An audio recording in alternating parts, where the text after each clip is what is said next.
It was obviously a bitterly disappointed squad that left Melbourne and moved on to Sydney for the last leg of their Australian tour. But it was back to business as usual, and a water recovery session first up. Yeah, mate, there's just a little bit of a rick here, yeah? A dip this time in the powerful and bracing waters of Bronte Beach, the early preparation for the third test already underway. Obviously, we don't train the day after a game. We're down to recovery. We went down to Bronte Beach, swam in the sea, which was pretty invigorating, I can tell you. That was one way to stop feeling sorry for yourself. So that's what we did yesterday, and like I said, we've got a date today. Today's off. We haven't actually gathered really, to discuss it together, but I mean, you could just sense obviously a huge disappointment. An opportunity definitely missed,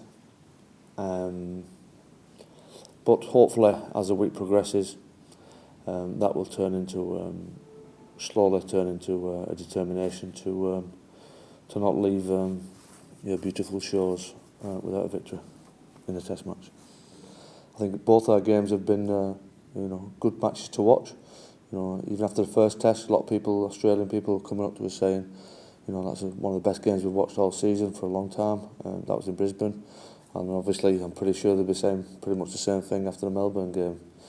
I'd just like to be a good game, but for them to lose. Because I guess in the past there was always a perception in previous decades there was a gap, particularly when Northern Hemisphere teams came over here. Do you feel that perception is now? Well, I think a lot. I mean, there's no doubt if you look at the results over the years, the strength has been in the Southern Hemisphere, but you have to look at the preparation that the Southern Hemisphere teams have had over the years compared to what the Northern Hemisphere teams have. And the only time we really compete on level footing with the Southern Hemisphere team is in Rugby World Cup, because if you notice, obviously with Tri-Nations, I know it's changed a little bit this year because they're having the rest of the Super Rugby after this sequence of games. But every year, the Australians, South Africans, and the All Blacks, they have 4 months together. All the way up until the end of November, where obviously they finish usually in the UK. The Northern Hemisphere team, they only have a week to prepare sometimes for those. And so in Rugby World Cup, the only time that we have equal preparation as the Southern Hemisphere teams. And I think if you look at the percentage of win-loss ratios in Rugby World Cup, you'd notice that the Northern Hemisphere teams do substantially better than they do in the autumn series.